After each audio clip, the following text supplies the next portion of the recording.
یا علی مدد۔ آج کے ساپتاہک سندیش میں ہم دعاؤں کی اہمیت پر تھوڑی روشنی ڈالیں گے۔ اس سندیش کے ذریعے ہم دو ادیش کو حاصل کرنے کی کوشش کریں گے۔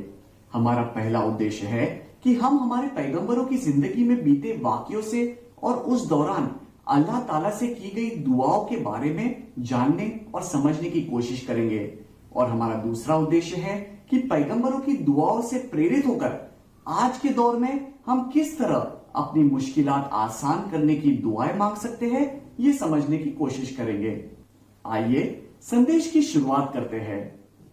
ہم خوش نصیب ہے کہ زمانے کے امام ہمیں زندگی کے ہر پہلو کے لیے ہدایت فرماتے ہیں۔ امام زمان نے ہمیں کئی بار پیغمبروں اور رسولوں کی زندگی کی طرف نظر کر کے ان سے پریرنا حاصل کرنے کی ہدایتیں فرمائی ہے۔ ہم سب اس بات سے اتفاق رکھتے ہوں گے کہ جب بھی ہماری زندگی میں کوئی مشکل دور آتا ہے تو ہم سب سے پہلے خدا کی پناہ میں اس ایمان کے ساتھ پہنچ جاتے ہیں کہ ہماری دعاؤں کا جواب ہمیں وہی دے سکتے ہیں۔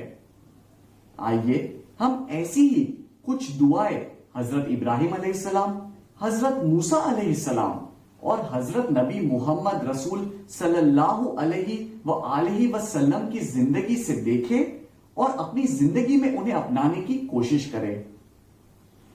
پیغمبروں اور رسولوں کی دعاؤں کا ذکر قرآن شریف میں پایا جاتا ہے، جہاں خدا اپنے بندوں کو انہیں پکارنے کی ہدایت فرماتے ہیں اور ساتھ ہی میں اس بات کی تسلی دیتے ہیں کہ وہ اپنے بندوں کی دعائیں سنتے ہیں اور اس کا جواب بھی دیتے ہیں، جیسا کہ سورہ بقرہ سورہ 2 کی آیت 186 میں اللہ تعالیٰ فرماتے ہیں کہ اے رسول، جب میرے بندے میرا حال تم سے پوچھے تو کہہ دو کہ میں ان کے پاس ہی ہوں، اور جب مجھ سے کوئی دعا مانگتا ہے تو میں ہر دعا کرنے والے کی دعا سن لیتا ہوں اور قبول کرتا ہوں۔ بس انہیں چاہیے کہ میرا بھی کہنا مانے اور مجھ پر ایمان لائے تاکہ وہ سیدھی راہ پر آ جائے۔ قرآن شریف میں پیغمبروں اور رسولوں کو خدا کے عبادت گزار کے طور پر پیش کیا گیا ہے، جن کی دعاؤں میں ان کا اللہ میں سمپورن بھروسہ اور دل کی گہرائیوں سے کی گئی نمر عاجزی ظاہر ہوتی ہے، اور ساتھ ہی میں دعاؤں کو مومن کے ایمان کا کبھی نہ جدا ہونے والا حصہ بھی مانا جاتا ہے، جیسے نیک اعمال، پکے بھروسے، ایمانداری، صبر اور شکرانہ کے بھاو کے ساتھ بھی جوڑا جاتا ہے۔